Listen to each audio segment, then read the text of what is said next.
आज गीतम ने जो शब्द पढ़ा, हालांकि इंटरनेट कुछ गड़बड़ कर रहा है, स्पष्ट तो सुनाई नहीं दिया, लेकिन जो उसकी भावना है वो मुझ तक पहुंच गई। जो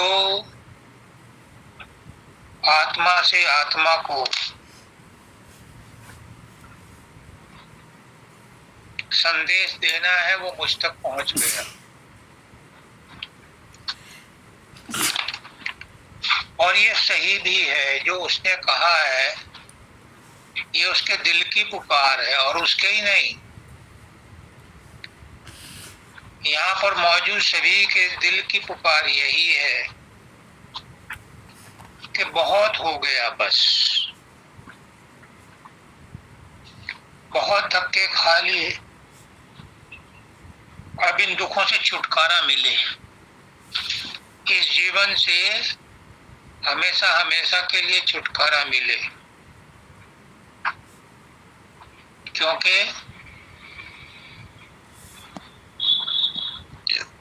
इस संसार में कोई सुखी नहीं है। सुख थोड़ी देर के लिए आता है तो उस सुख का भी हम आनंद नहीं ले पाते, क्योंकि वो इतना क्षणिक होता है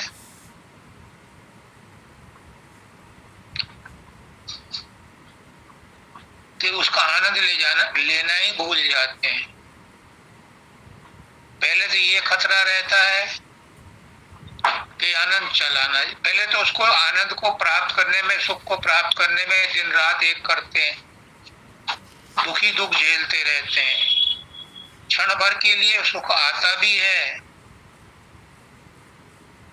तो होश ही नहीं रहती उस सुख का आनंद लेने की। फिर उस सुख के चले जाने पर और गम हो जाता है। तो इस संसार में स्थायी सुख किसी को है ही नहीं,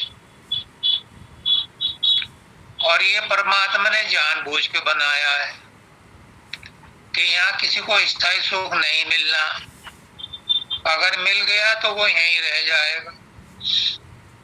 उसके बावजूद भी इस स्थायी सुख की खोज में जीवन भर हम सभी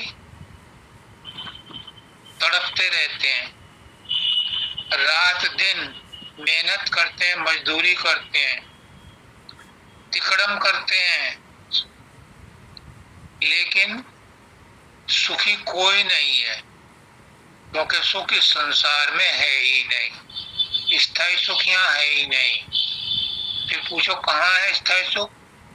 स्थायी सुख की हमें पहचान कैसे है, या सुख की हमें पहचान कैसे आई? जब ये संसार दुखालय है तो हमें सुख की पहचान कहाँ से हुई?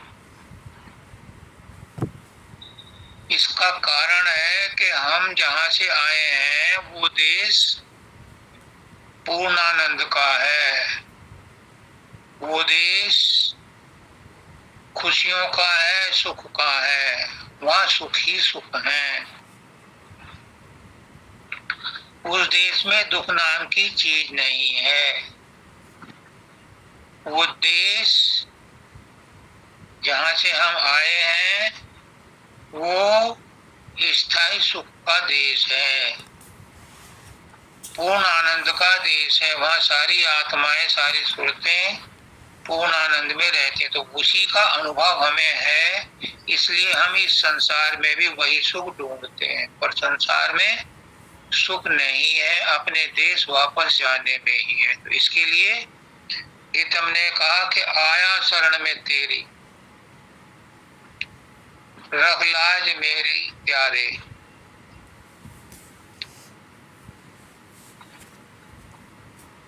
हर आदमी संसार में आ तो गया,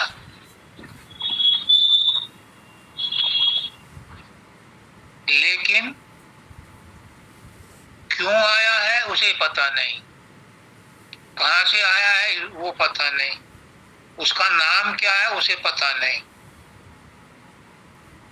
लेकिन कुछ लोग बड़े भाग्यशाली हैं जिन्हें गुरु मिल जाता है।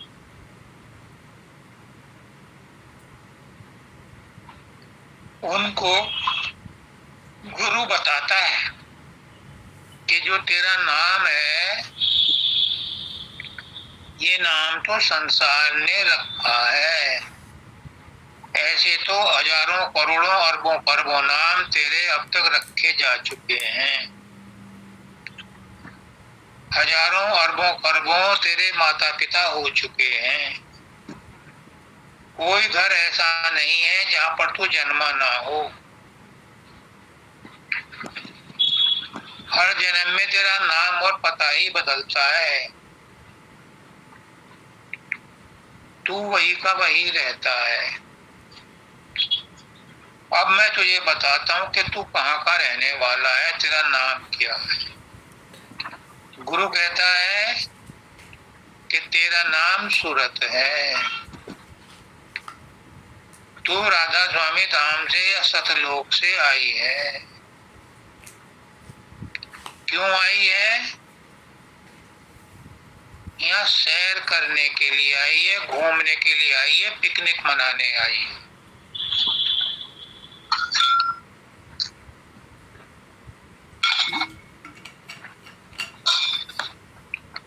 अब तू अपने घर वापस जा और मैं तुझे वापस जाने का रास्ता बताता हूँ।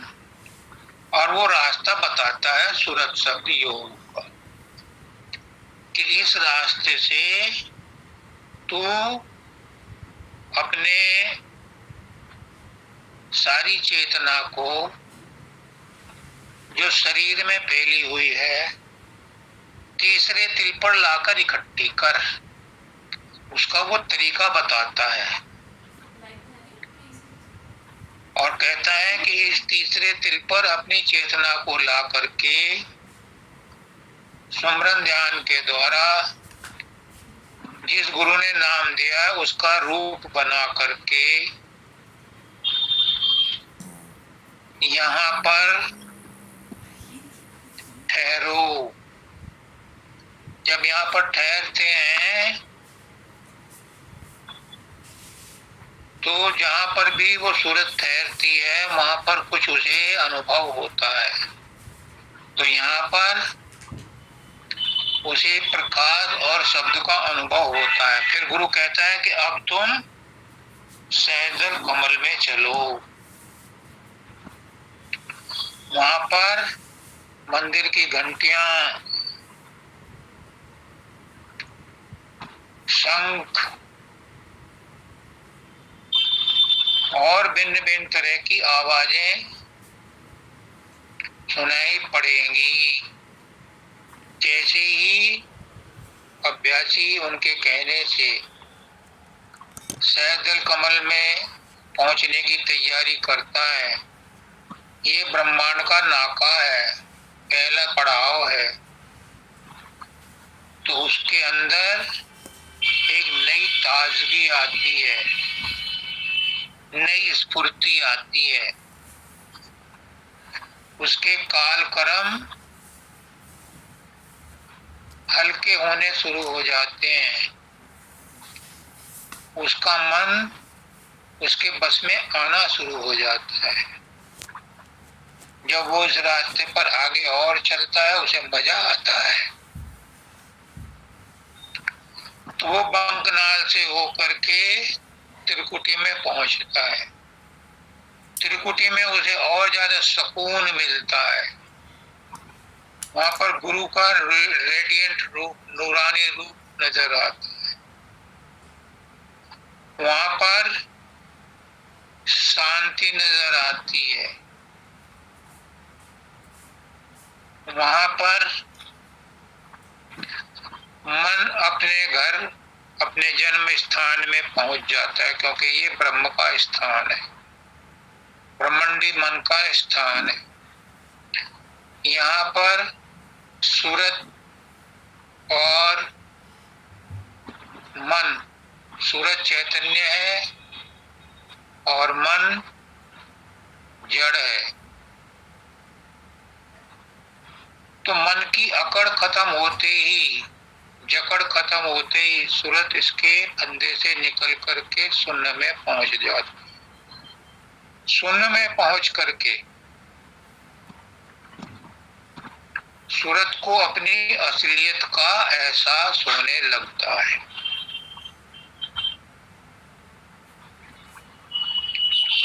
उसके बाद वो 10वां द्वार से निकल करके महाशून्य में पहुंचती है और महाशून्य से भंवर गुफा में होती हुई सतलोक में पहुंचती है और उस पद को कहते हैं मुक्ति पद।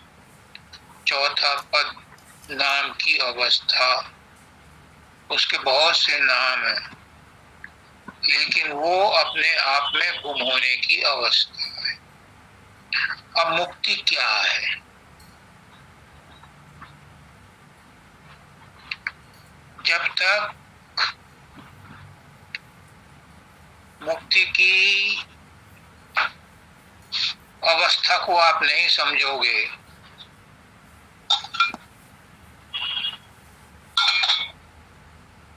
कितने कहते रहो कि दुख दूर कर प्यारे,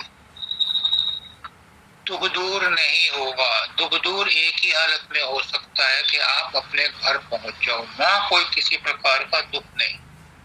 क्योंकि जब तक इस संसार में हो, पिंड में हो, अंड में हो, ब्रह्मांड में हो, दुखी तो रहोगे। देवता भी दुखी हैं, 24 घंटे के नौकर हैं, उनमें से कोई सुखी नहीं है। उनमें भी ईर्षा, द्वेष, काम, क्रोध, लोभ, मोह, अहंकार बहुत आयत से भरे पड़े हैं, वो भी सुखी नहीं है। क्योंकि सुख तो असली निर्मल देश में है, सत्यलोक में। इससे नीचे सुख है ही नहीं, स्थायी सुख नहीं है। थोड़ी बहुत देर का सुख मिल जाएगा आपको, स्वर्ग में चले जाओ, पितृलोक में चले जाओ, विष्णु लोक में चले जाओ, शिवलोक में चले जाओ, रामलोक में चले जाओ, साकेत में चले जाओ, ध्रुव पद में चले जाओ, थोड़े बहुत सुख मिल जाएगा। पर वहां का सुख लेने के बाद फिर आना पड़ेगा, फिर शरीर धारण करना पड़ेगा। स्थायी सुख यहाँ पिंड अंड ब्रह्मांड में है ही नहीं, वो निर्मल देश में है। तो मुक्ति क्या है आज स्पष्ट रूप से समझ लो। मैं आप लोगों का बड़ा एहसानमंद हूं। मेरी जो कमियां हैं, मेरी जो अटकन है,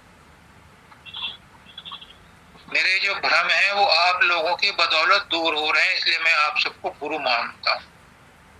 तुम मेरे गुरु हो कि मुझे इन भ्रमों से छुटकारा दिलवा रहे। देखो मुक्ति क्या है। आपने बहुत कुछ सुन लिया मुक्ति के बारे में। मैंने भी बहुत बार कहा होगा और गुरुओं ने भी मुक्ति के बारे में बहुत कुछ कहा होगा। आज सुनो गुरुदेव क्या कहलवाना चाह रहे हैं।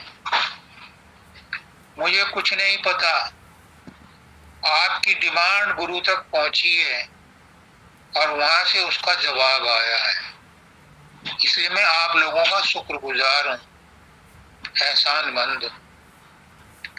कबीरदास जी क्या कहते हैं? मुक्ति मुक्ति सब कोई कहे, मुक्ति ने चीन्हे खोए। सब मुक्ति मुक्ति चिल्लाते हैं, लेकिन मुक्ति क्या चीज है किसी को नहीं पता। मुक्ति मुक्ति सब कहे, मुक्ति ने चीन्हे खोए।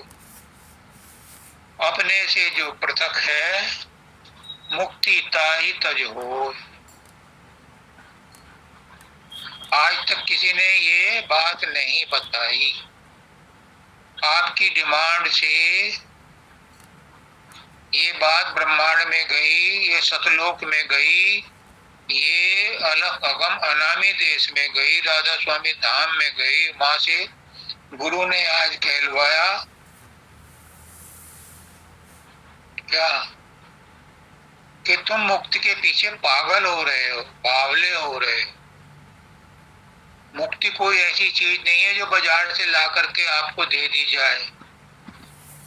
मुक्ति ऐसी चीज नहीं है कि गुरु किसी को बख्श दे। मेरी जेब में मुक्ति पड़ी है बहुत, चाहे जितनी ले लो, पर उसका अधिकारी चाहिए।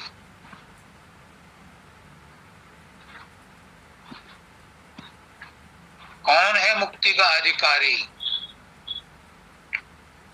इस साखी में कह रहे हैं कबीरदास, गुरु के पास है मुक्ति का भजन भंडार खजाना, लेकिन वो अधिकारी को देता है। अधिकारी कौन है? अपने से जो पृथक है। समझो, समझो, इस बात को समझो। अपने से जो पृथक है,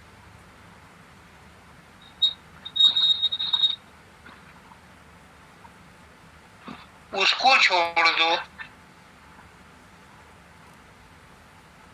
तो तुम मुक्ति के अधिकारी बन जाओगे। मैं फिर रिपीट करता हूं, जब तक इस बात को समझ नहीं लोगे मैं इसे रिपीट ही करता रहूंगा, चाहे आज समय खत्म हो जाए।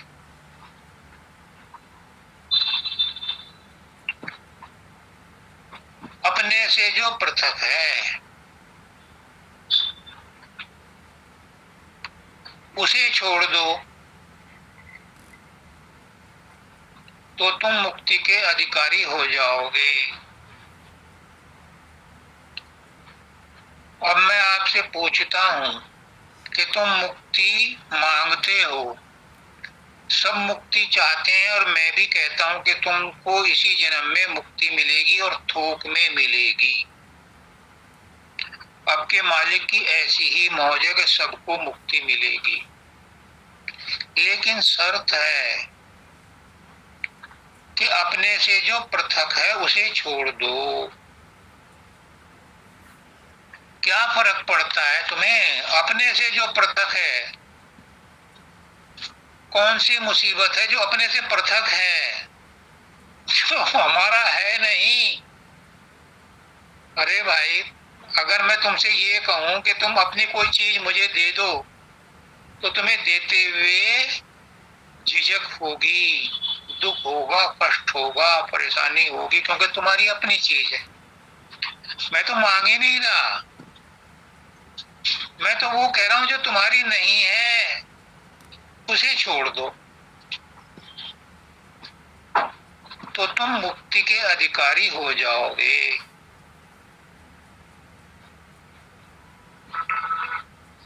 सोचो, समझो मैं क्या कह रहा हूं। जो चीज तुम्हारी नहीं है उसे छोड़ना है, जो तुम्हारी है उसे मत छोड़ो बाबा, उसे संभाल के रखो, और जो तुम्हारी नहीं है उसे छोड़ दो। अब क्या नहीं है तुम्हारी? इस संसार में गो गोचर जहां लग मन जाई, आंखें नहीं, ये सारी इंद्रियां और मन, इनका लीडर मन जहां जहां तक जाता है, जो भी विचार उठता है, वो सब तुम्हारा नहीं है।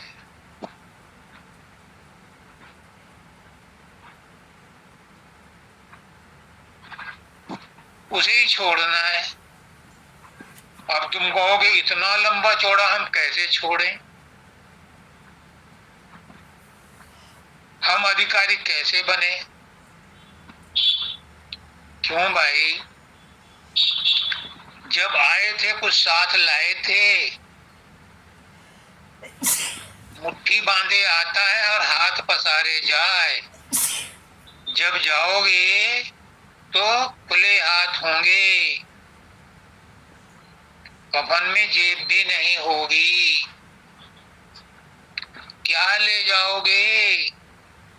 रिश्ते नाते भी चौखट तक ही हैं, बहुत से संतान तक निभा लेते हैं फॉर्मेलिटी, कोई साथ नहीं जाता।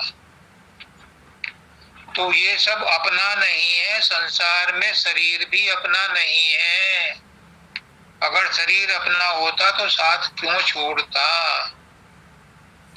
तो जो चीज अपनी नहीं है उसी को छोड़ने के लिए कह रहे हैं गुरुदेव कि जो तुम्हारा नहीं है उसे छोड़ दो, तो तुम मुक्ति के अधिकारी हो जाओगे, मुक्ति तुम्हारी चेरी बन जाएगी। जैसे कृष्ण भगवान कहते हैं कि ये माया मेरी चेरी है, मेरे कंट्रोल में रहती है, ऐसे ही मुक्ति भी तुम्हारे कंट्रोल में रहेगी, तुम जिसे चाहे मुक्ति दे देना। मैं कह रहा मेरी जेब में मुक्ति भरी पड़ी है, आपकी जेबें भी भरी पड़ी हैं सारी मुक्तियों से, सबको देने के लिए। आप भी दाता बन जाओगे, भिखारी नहीं रहोगे। बस एक बार इस मर्म को जान लो, इस रहस्य को जान लो जो गुरुदेव आज कह रहे हैं। आज से पहले किसी ने नहीं कहा ये रहस्य, और कहा हो तो मेरी नॉलेज में नहीं है। मैं तौबा तौबा करके कहता हूं, मुझे नहीं पता था कि ये भी मुक्ति की एक डेफिनेशन है, मुझे नहीं पता था अब तक। मैं गुरु नहीं हूं, मैंने लाखों बार कहा है, पर मेरा गुरु है। गुरु बहुत बड़ी चीज है, वो मेरे अंदर रहता है और मेरे मुंह से वही बोलता है, मेरी आंखों से वही देखता है, मेरे हाथों से वही काम करता है, मेरी नाक से वही सूंघता है, मेरे सांसों में वही सांस लेता है। वो गुरु बहुत महान है। मैं तो गुरु के पिछवाड़े भी नहीं निकला, लेकिन मेरे अंदर जो रहता है वो गुरु बहुत महान है। वही सब कुछ करता है, मैं कुछ नहीं करता। तो कहते हैं कि अपने से जो पृथक है, मुक्ति ताही तजी होए, उसको तज दो तो मुक्ति आपके सन्मुख है, मुक्ति तो आपको स्वतः प्राप्त है। तुम तो सब मुक्त हो। बंधन का जो तुमने अपने आप में विचार बांध रखा है ये भ्रम है। मेरे भाइयों बहनों माताओं बच्चों बुजुर्गों, मैं सबसे हाथ जोड़ करके कहता हूँ, मुक्त तो तुम सब हो। कोई तुम पर एहसान नहीं कर रहा कि जो तुम्हें मुक्त करने की बातें कहता है, कोई एहसान नहीं कर रहा। मुक्त तो तुम हो। आत्मा कभी बंधन में नहीं थी, न है न रहेगी। सूरत कभी बंधन में नहीं थी, न है न रहेगी।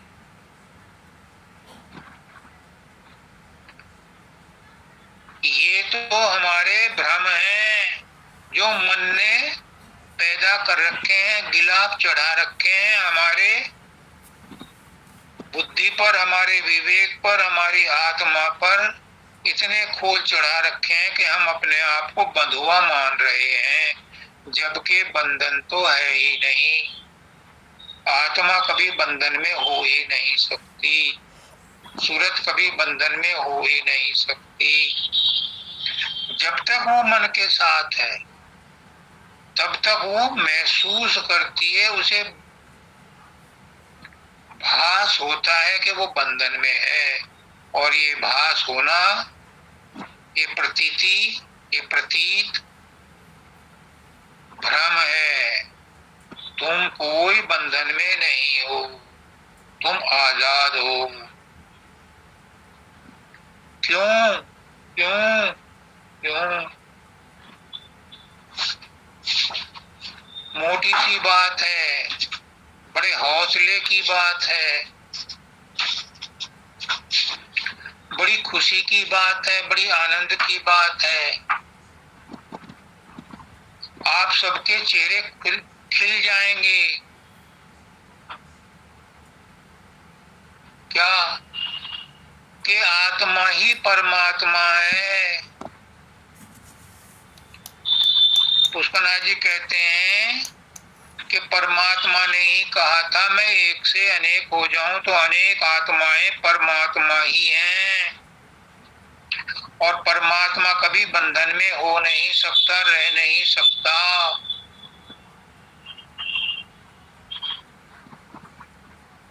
परमात्मा को कोई बंधन नहीं है, तो तुम्हें भी कोई बंधन नहीं है, आत्मा को कोई बंधन नहीं है। तुम विशुद्ध आत्मा हो, तुम बंधन में नहीं हो। गलत फहमी में पड़े हो तो उस गलत फहमी को सुधार लो। गुरु कह रहा है, उसकी बात को मान लो। जब तुम गुरु की बात को मान लोगे, विश्वास कर लोगे, पुष्पनाथ जी कहते हैं मैं धोने का ढोल बजाऊंगा। कि जब मैं किसी को कहता हूं कि जा तेरी मुक्ति इसी जन्म में होगी, या किसी को कह देता हूं खुश रहो बेटा, तो फिर उसे कुछ भी करने की जरूरत है, कुछ भी करने की जरूरत नहीं है, कुछ भी करने की जरूरत नहीं है, बस सिर्फ मेरी बात पर विश्वास करे। लेकिन कोई गुरु की बात पर विश्वास भी नहीं करता। क्यों? क्योंकि एक और मजे की बात सुनो।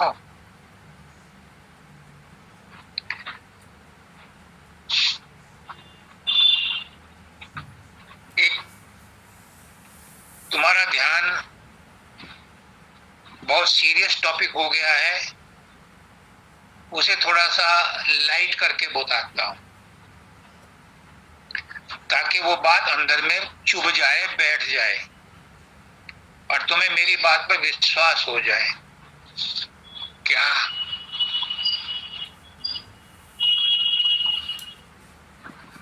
एक शिष्य ने पूछा हजूर महाराज से, जो 2 नंबर के गुरु थे,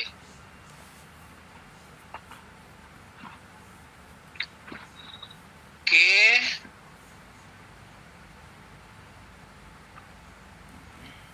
मन का और सूरत का क्या संबंध है? तो उन्होंने कहा मन बिल्ली है और उसने सूरत को कैद कर रखा है, और सूरत जो है वो चूहा बन गई है। तो इन दोनों का संबंध चूहे और बिल्ली का है। बिल्ली घात में रहती है चूहे को पकड़ने के, और चूहा घात में रहता है अपने बिल से निकल करके भागने के। गुरु आता है, सत्संग देता है, तो सूरत उसके साथ भागना चाहती है, लेकिन जैसे ही वो बिल से बाहर आता है या अपना सिर बाहर निकालता है, बिल्ली उस पर झपटती है, यानी मन उस पर झपटता है, और वो तुरंत फिर अपने बिल में घुस जाता है। ये खेल सदियों से चला आ रहा है, जन्म जन्मांतरों से चला आ रहा है। जैसे ही गुरु आकर के किसी सूरत को जगाता है, चेताता है, तो बाबा शब्दानंद जी कहते हैं कि काल भी आकर के सत्संग में बैठ जाता है, यानी बिल्ली बनकर के मन वहां पर बैठ जाता है। उसको या तो नींद आने लगती है, या उसको कोई ऐसी बात समझ में आती है कि गुरु के वचनों पर विश्वास ही नहीं करता, यानी वो बिल्ली की तरह उस पर झपटता है, उस सूरत पर, कि ये अपने बिल में वापस घुस जाए, यहां से बाहर ना जाए। लेकिन कुछ सूरत ऐसी होती हैं जिन पर मालिक की दया होती है कि वो सत्संग में दृढ़ कर करके बैठ जाते हैं और गुरु की बात को पकड़ते हैं, उस पर विश्वास करते हैं, और फिर बिल्ली उन्हें पकड़ नहीं पाती, वो चकमा दे करके निकल जाते हैं। और बहुत से केस मैंने आंखों से देखे हैं, 42 साल में तो मैंने 50 केस देखे हैं कि जो गुरु के कहने पर चले और इस काल और माया को धोखा दे करके सतलोक पहुंच गए। 50 केस देखे हैं 42 साल में, हो सकता है इससे भी ज्यादा। बहुत लोग देखे हैं मैंने सतलोक जो पहुंच गए काल और माया को धक्का मार करके। आप भी उन्हीं में से हो, आप भी जा सकते हो। आज आपको इस बात का विश्वास हो जाना चाहिए कि बिल्ली हमारा कुछ नहीं बिगाड़ेगी। गुरु सर्व समर्थ है, गुरु ने कह दिया है तो ये सच्चा है, सच्चाई है। पर तुम्हें क्या करना है? कुछ तो तुम्हें भी करना है। तुम वो छोड़ दो जो तुम्हारा नहीं है, उससे मोहब्बत मत कर। जो चीज संसार की है, जो पिंड देश की है, जो अंड देश की है, जो ब्रह्मांड देश की है, इसमें से तुम छदाम भी लेकर के सतलोक नहीं जा सकते, ये निश्चित रूप से मान लो। खुदा क्या, खुदा का बाप भी आएगा, राधा स्वामी दयाल खुद भी चल करके आएंगे, तो भी आपको सतलोक नहीं ले जा सकते अगर आपने उन चीजों को जेब में रखा हुआ है जो इस देश की हैं। वो आपको खुद छोड़नी पड़ेगी, वरना गुरु को भी बार बार आना पड़ता है। गुरु ने जो मैसेज दिया है कि तुम सबको ले जाएंगे, शर्त एक ही है कि तुम यहाँ की चीज यहीं पर छोड़ दो। यहाँ की कोई चीज तुम अपने साथ नहीं ले जा सकते, ये निश्चित रूप से जान लो। जिस दिन तुमने ये तय कर लिया, उस दिन गुरु तुम्हारे साथ खड़ा मिलेगा।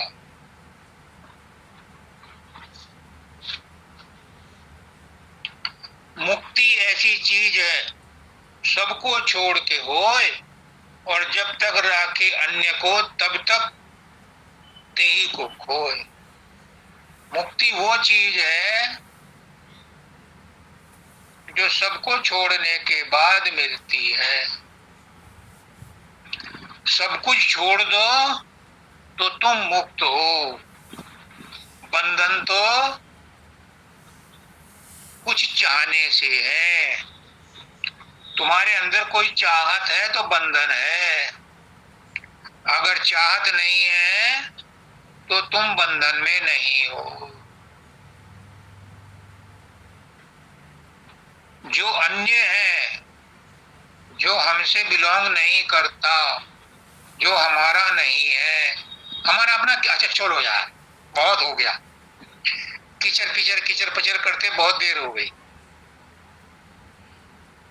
आप भी कंफ्यूज हो गए और मैं भी थक गया बताता बताता। अन्य की बात छोड़ो, संसार को छोड़ने की बात छोड़ो।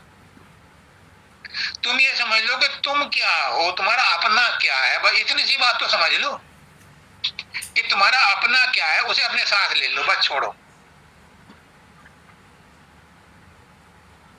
तुम्हारा अपना क्या है? क्या शरीर अपना है? नहीं। मन अपना है? नहीं। इंद्रियां अपनी है? नहीं। बुद्धि अपनी है? नहीं। चित्त अपना है? नहीं। अहंकार अपना है? नहीं। मैं कहता हूं शब्द भी तुम्हारा नहीं है, प्रकाश भी तुम्हारा नहीं है।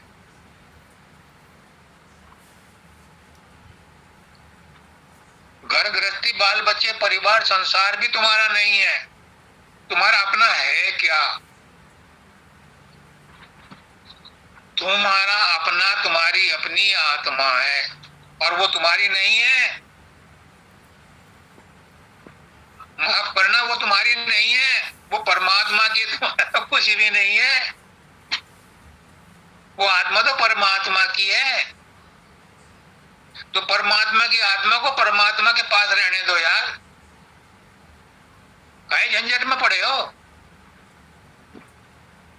जिसका शरीर है वो शरीर के साथ रहो, जिसका मन है, माता जी ने कहा कि जो शरीर है शरीर को साथ रख दो, मन है मन को दे दो, आत्मा है आत्मा को दे दो, परमात्मा परमात्मा को दे दो।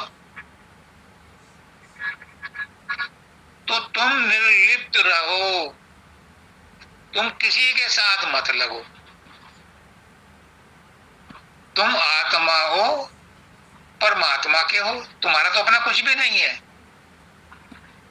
तुम्हारी आत्मा तुम्हारी नहीं है, तुम्हारी ठेकेदारी नहीं है इस आत्मा पर। जैसी इस घर पर, इस धन पर, इस परिवार पर तुम्हारी कोई ठकुराई नहीं है। ये आज तुम्हारा है, कल किसी और का था, कल को किसी और का हो जाएगा। ऐसे ही ये आत्मा भी सार्वजनिक है, किसी की निजी नहीं है। परमात्मा किसी का निजी नहीं है, वो सार्वजनिक है। तुम अपने स्वार्थ के लिए उसे अपना मना लो, कोई बात नहीं, पर है वो सबका, और सबका है तो सबके लिए है। किसी चीज पर अधिकार मत जमाओ, जब अधिकार विहीन हो जाओगे तो तुम मुक्त हो।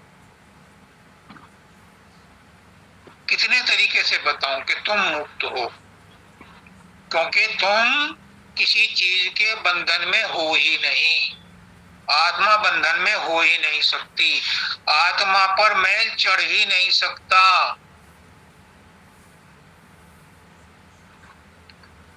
अगर आत्मा पर मैल चढ़ गया तो उसे कोई धो भी नहीं सकता। सूरत अगर गंदी हो गई तो उसे कोई साफ नहीं कर सकता, क्योंकि सूरत और आत्मा इस देश की वस्तु ही नहीं है।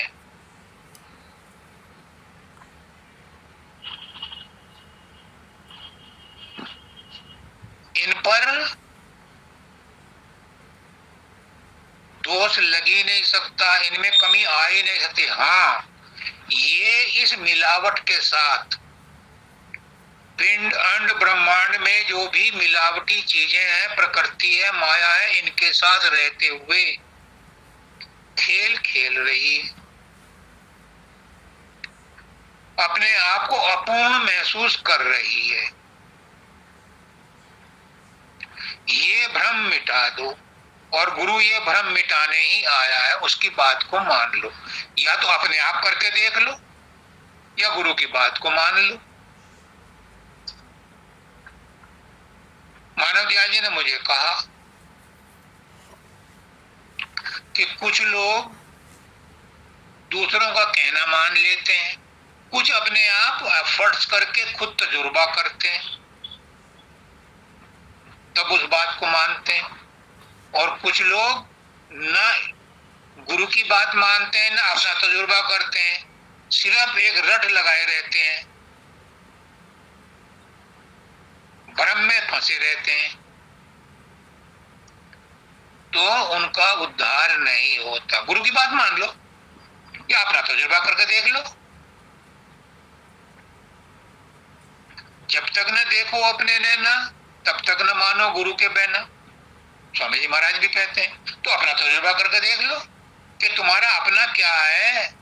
60 साल हो गए, 75 साल हो गए, क्या अब तक तजुर्बा नहीं हुआ कि हमारी कोई चीज हमारी रह गई।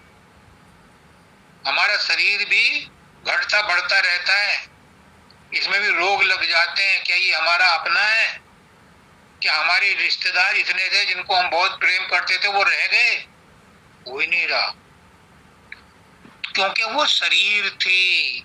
शरीर नहीं रहता किसी का, आत्मा कभी नहीं मरती, आत्मा हमेशा जिंदा रहती है, न कभी मरती है न कभी पैदा होती है। और एक बात और समझ लो, बड़े पते की है, आत्मा न किसी चीज से पैदा होती है और न आत्मा से कोई चीज पैदा होती है। ये भी नई बात आज गुरु कहलवा रहे हैं। आत्मा स्वयं पैदा नहीं होती न मरती है, एक बात ये तो बहुत किताबों में लिखा मिलेगा। लेकिन इस आत्मा से न कुछ पैदा होता है और न ये आत्मा किसी और से पैदा होकर के आती है। न इससे कुछ पैदा होता है, न ये किसी से पैदा होकर के आती है। ये अजर अमर अविनाशी है, क्योंकि ये परमात्मा ही है, ये राधा स्वामी दयाल ही हैं, ये सतगुरु ही है, ये पुष्कर नाथ जी ही हैं, ये शब्दानंद जी हैं, ये मानव दयाल जी हैं। ना वो पैदा होते हैं ना वो मरते हैं। शरीर बदलते हैं, बदलते रहो। आत्मा शरीर बदलती है, बदलती रहो, क्या फर्क पड़ता है? व्यवहार चलता रहता है।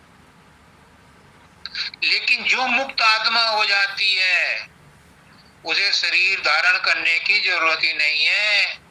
उसका नाथ जी कहते हैं कि जिनकी कर्मों की टोकरी खाली हो गई, जिनकी इच्छाओं की टोकरी खाली हो गई, आत्मा क्यों शरीर धारण करेगी?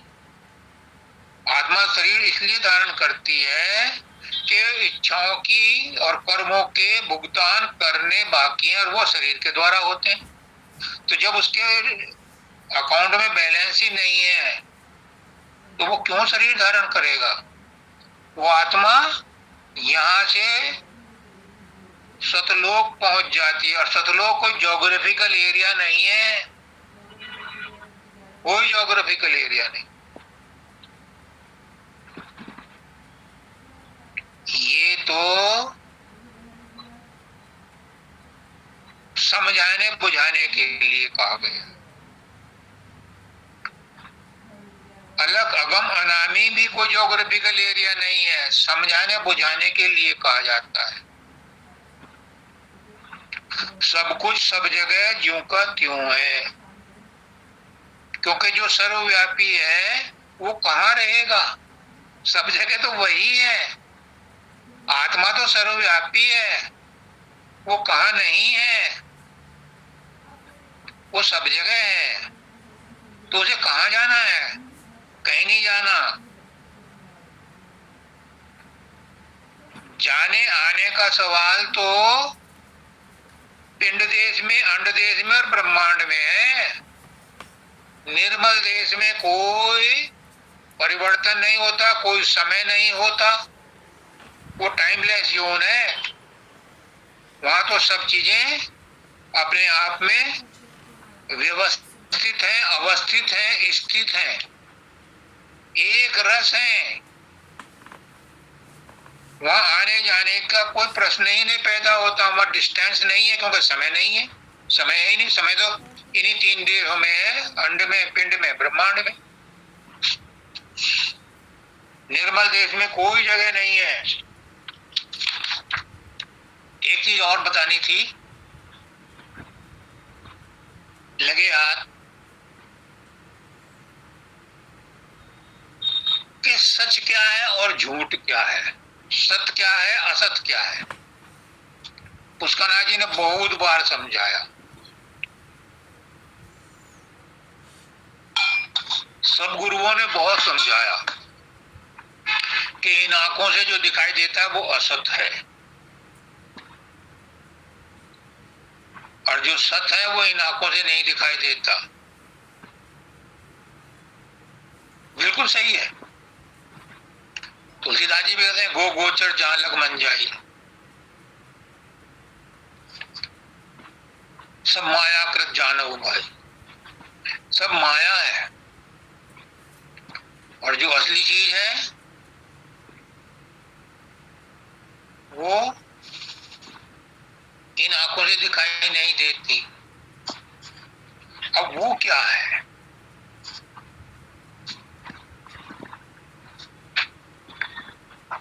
ये आम लोगों के लिए नहीं, बुद्धिजीवियों के लिए है, लेकिन समझ लो सब कि वो क्या है। क्योंकि कल को फिर ये आएगी वंदिता मेरे पास पूछने, इसलिए आज ही बता देता हूं। वो है शब्द। शब्द ही एक सत्य है, बाकी सब शब्द का पसारा है, वो सब असत है।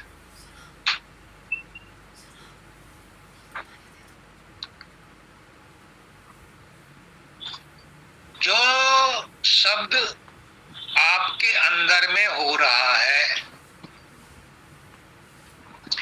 जिसे त्रिकुटी में पहुंचने के बाद आप सुनते हो धुनात्मक नाम, उसके बाद उस शब्द को पकड़ करके जब आप सार शब्द में घुसते हो, जो यहाँ होता है चोटी के स्थान पर, वो जो शब्द है वो सत है, बाकी सब उसका पसारा है, उसका फैलाव है, उसकी प्रकृति है, उसका एक्सटेंशन है, वो सब असत है। हमारी जो सूरत सारे शरीर में फैली है, उसे जब हम यहाँ इकट्ठा करके लाते हैं और ऊपर सहगल कमल त्रिकुटी स्वन महास्वन में चढ़ाते हैं, तो उसी शब्द के सहारे वो शब्द ही हमें खींचता है हमारी सूरत को, और अपने में ले जा करके वो गुम कर लेता है, जिसको परम दयाल जी कहते हैं, जब मैं जाता हूं वहां तो गुम हो जाता हूं, उसका पता किसी को नहीं चलता। वही सत्य है, उसका पता बताने वाला भी कोई वहां नहीं है। ये तो सैन बैन से संतों ने बता दिया और लिखने वालों ने लिख लिया जो मैं बता रहा हूं, लेकिन उसका असली पता कोई नहीं बता सकता, वो यही है, वही सत्य है। बाकी सब जो वन वाणी में आता है वो सब असत है, उसको कहा नहीं जा सकता, उसको सुना नहीं जा सकता, लेकिन उसको अनुभव किया जा सकता है। और अनुभव भी नहीं, अनुभव भी बदलते रहते हैं, उसमें गुम हुआ जा सकता है। बूंद पानी में मिली, फिर क्या करे वो गुफ्तगू, जब तक बूंद है तब तक वो गुफ्तगू कर सकती है, जब पानी में मिल जाती है तो फिर गुफ्तगू नहीं रहे। तो जब तक मैं बकबक कर रहा हूं,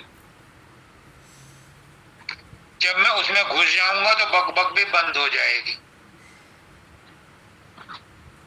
वो सैन बैन से बताने की चीज इसलिए बताई जा रही है कि वो तुम्हारा लक्ष्य है, वो तुम्हारी मंजिल है, वो तुम्हारा ध्येय है, उसे प्राप्त करना ही तुम्हारा उद्देश्य है। और वो अनुभव गम्य है, अनुभव गम्य है वो, लेकिन उसके लिए तुम्हें वो सब छोड़ना पड़ेगा जो तुम्हारा नहीं है, तभी तुम अपने असली स्वरूप को पा सकते हो। एक बात और है, जब आप किसी बड़े अधिकारी से बात करने जाते हो, जब आप अपनी पत्नी से या पति से बात करते हो, या बच्चे अपने दोस्तों से बात करते हैं और बड़ी राज की बात करते हैं, पुलिस भी जब किसी क्रिमिनल से कोई बात पूछती है राज की बात, तो एकांत में ही पूछते हैं, एकांत में ही बात होती है। सरेआम राज नहीं खोले जाते, राज की बात सरेआम नहीं बताई जाती। इसलिए अगर अपने आप से बात करनी है, आपको अपने आप को जानना है, अपने आप से मिलना है, तो आपको एकांत चाहिए।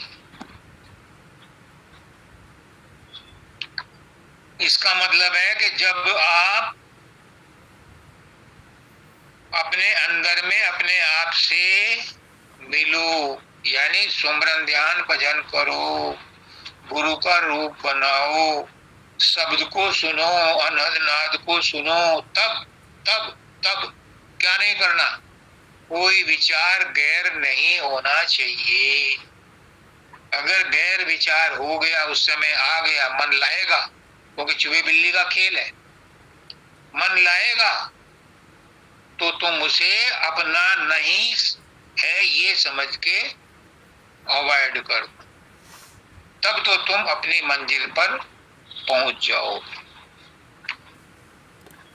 जब धुन की, जब शब्द धुन सुनते हो, सूरत जब मन और सूरत जब शब्द को सुनते हैं, त्रिकुटी तक तो दोनों साथ ही सुनते हैं, त्रिकुटी के बाद अकेली सूरत लगती है जब अपने शब्द के साथ, उस समय एकांत होता है। लेकिन त्रिकुटी तक तो कई चीजें मिलाने की होती हैं। उस समय ये ध्यान रखने की बात है कि मन में कोई विचार गैर नहीं आना चाहिए, तो आपकी यात्रा सफलता से पूरी हो। अब माता जी ने आज राधा ने कहा था कि मेरे बस का कुछ नहीं है, बस आप ही सब कुछ करो, मेरी लाज आपके हाथ है, मेरी लाज तेरे हाथ, मेरी लाज तेरे। ये बहुत अच्छा है, ऐसा विचार, ऐसा साधन, ऐसी तड़फ, ऐसी जिज्ञासा अच्छी है, बहुत अच्छी है। लेकिन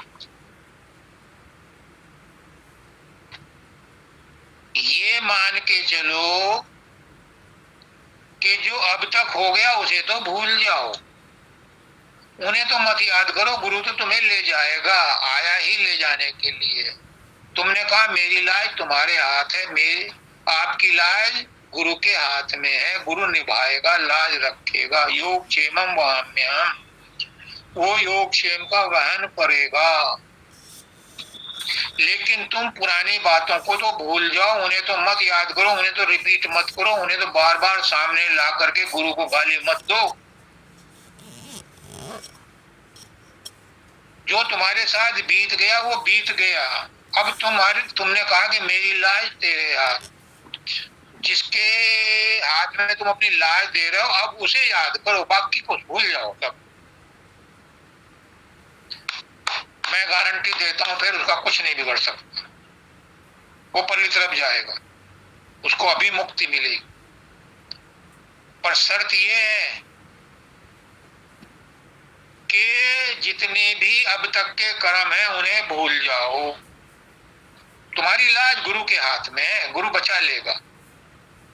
लेकिन पुरानी बातें तो भूलो, उन्हें साथ लेकर के तो मत जाओ, क्योंकि सतलोक में कोई भी याददाश्त, कोई भी चीज इस लोक की ले जा सकते ही नहीं।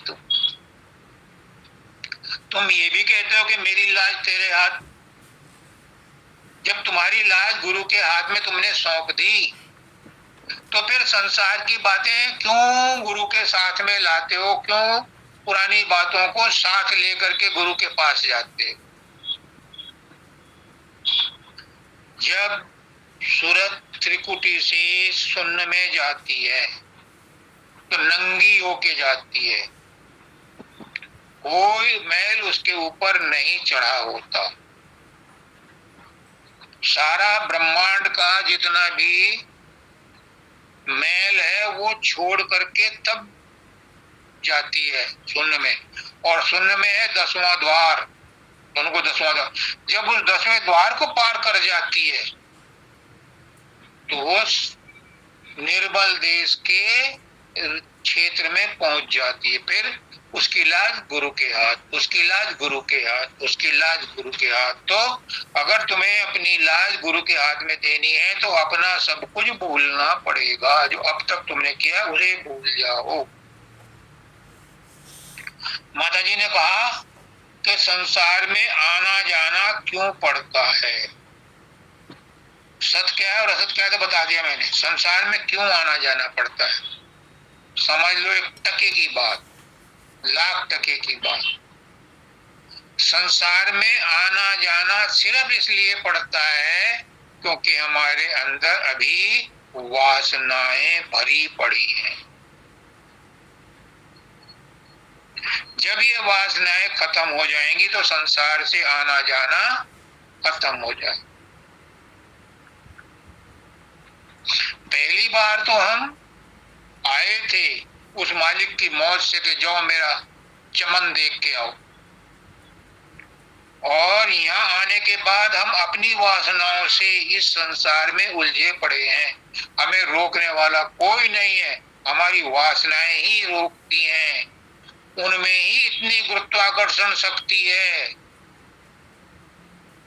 कि हमारी आत्मा को, हमारी सूरत को ऊपर नहीं उठने देती। ये ग्रेविटेशनल फोर्स धरती में लगी हुई है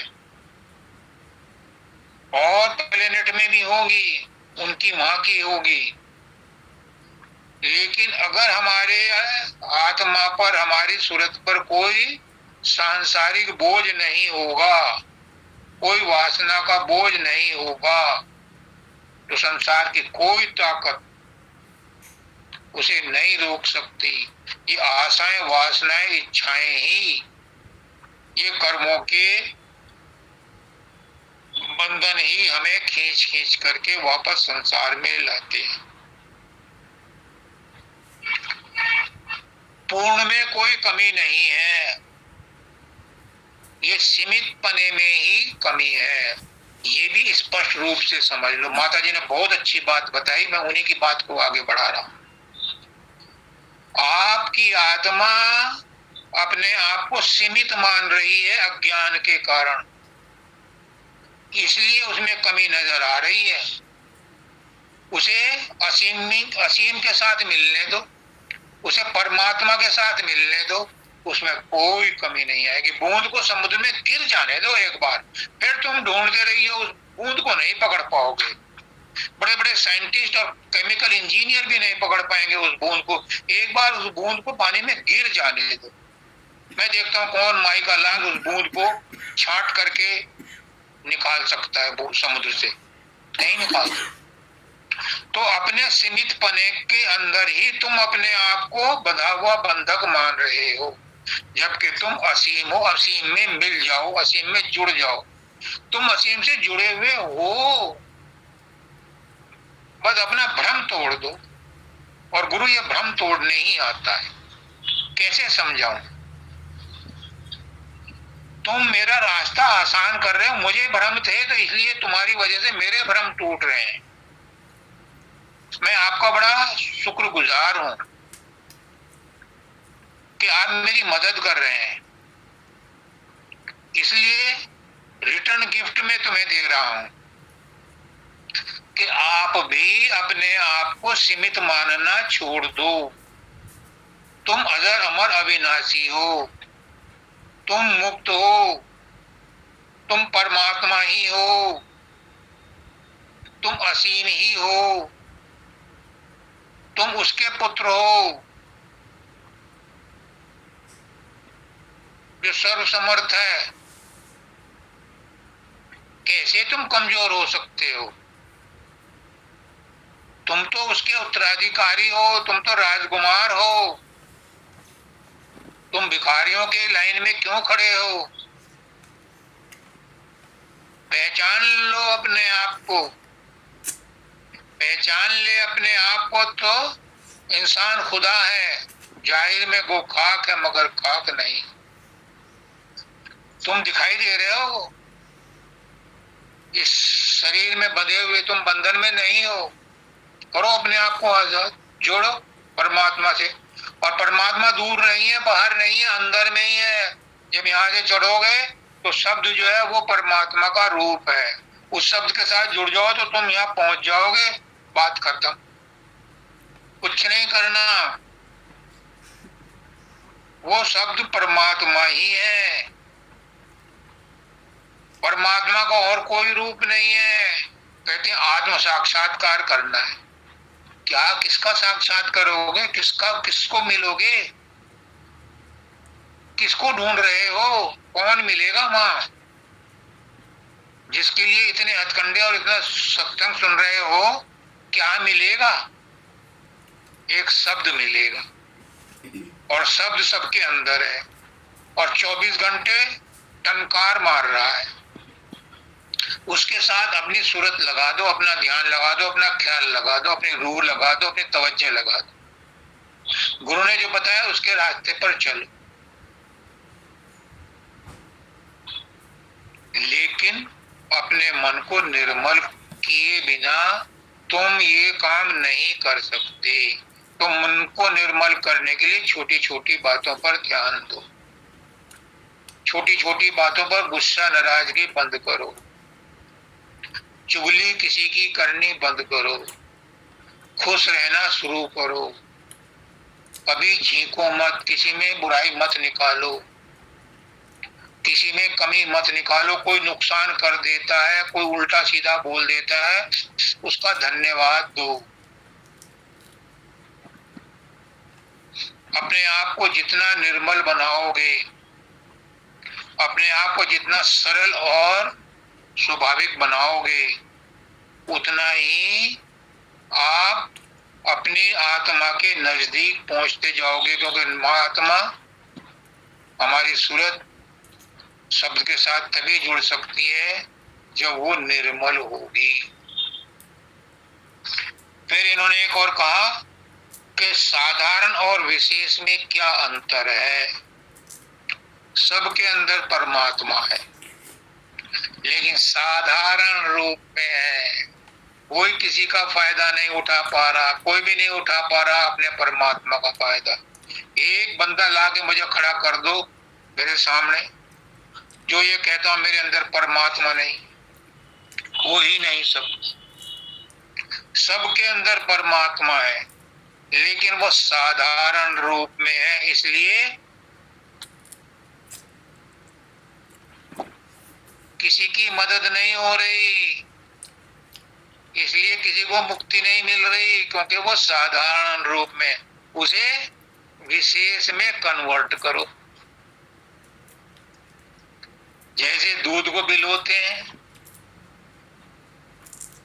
जैसे लकड़ी को रगड़ते हैं और आग निकालते हैं, पत्थर को पत्थर पर रगड़ते हैं, ऐसे ही सूरत शब्द योग से अपने मन को निर्मल करो तो शब्द भी प्रकट है, गुरु भी प्रकट है, राधा भी प्रकट है, स्वामी भी प्रकट है, शब्द भी प्रकट है, सूरत भी प्रकट है, गुरु भी प्रकट है और चेला भी प्रकट है। सब कुछ सुलभ है, दुर्लभ कुछ नहीं है। बस अपने आप में एक दृढ़ संकल्प चाहिए कि मैं विशुद्ध आत्मा हूं, मैंने कोई भी बंधन में नहीं हूं, मैं किसी भी बंधन में नहीं हूं, मैं स्वतंत्र हूं, मैं आजाद हूं। वो मालिक मेरा है, मैं उसका हूं। माता जी कहते हैं तू मेरा और मैं तेरी,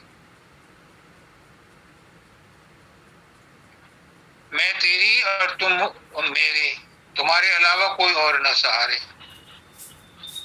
हम सब एक ही हैं, हम सब शब्द रूप में ही हैं, हम सब शब्द ही हैं। ये ब्रह्मांड क्या कोटि कोटि ब्रह्मांड शब्द से ही निकले, शब्द में ही रहते हैं, शब्द में ही लय होते रहते हैं।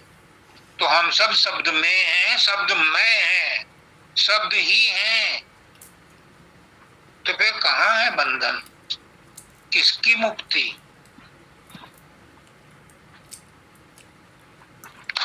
अगर ये बात समझ में आ जाए तो उस मालिक को, उस गुरु को धन्यवाद देना, और नहीं आए तो दोबारा पूछ लेना। सबको राधा। मैंने पूरी कोशिश करी समझाने की, अब मेरी भी लिमिटेशंस है, हो सकता है मुझे समझ में ना आई हो सकता है मुझसे गलत बोल दिया गया हो, लेकिन जो कुछ भी है मेरे गुरु को अर्पण है, गुरु जाने गुरु का काम।